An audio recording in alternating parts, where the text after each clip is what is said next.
সোনার কল পেয়ে স্কুলে ছুটে যায় সূর্য।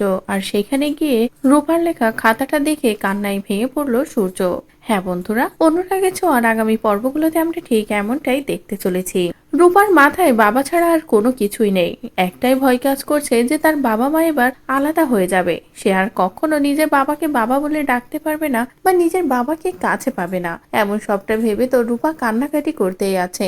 আর আজ যখন ক্লাস টেস্টের পরীক্ষা হলো তখনই সেখানে কিছুই লিখলো না রূপা, শুধু বাবা কথাটাই বারবার লিখলো। আর ঠিক সেই খাতাটাই জমা দিয়ে বাইরে চলে যায় রূপা। এদিকে প্রিন্সিপাল ম্যামরা তো এই খাতা দেখে পুরো অবাক হয়ে যায়। যে মেয়ে এত ভালো পড়াশোনা করে সেই মেয়ে কেন খাতাতে শুধু বাবা মায়ের নাম লিখে কাটাকাটি করে চলে গেল? কি হয়েছে রূপার? রূপার মনের অবস্থা কি? রূপা কি ঠিক নেই? বলে দীপাকে কল করে দীপাকে ডাকলে দীপাও সবটা দেখে অবাক হয়ে যায়। কিন্তু দীপা নিজের মেয়ের কথা চিন্তা করে তাড়াহুড়ো করে বাড়িতে ছুটে যায়, কারণ দীপা তো খুব ভালো করেই জানে যে রূপার মনের অবস্থাটা কি, রূপা ঠিক কি চাচ্ছে আর রূপা কেন এত কষ্ট পাচ্ছে। সবটা ভেবে রূপাকে সামলানোর চেষ্টা করে। এদিকে সোনাও তো সবটা দেখে অবাক হয়ে যায়। সোনা বলে পাকা মেয়ের কি হলো? পাকা মেয়ে না লিখেই কেন চলে গেল? আর আমার কাছ থেকে তো পাকা মেয়ে কলমটাও নিল না। তারপরে সোনাও নিজের বাবার কাছে ফোন করে আর বলে, বাবা তাড়াতাড়ি তুমি স্কুলে আসো, পাকা মেয়ে কি সব করেছে।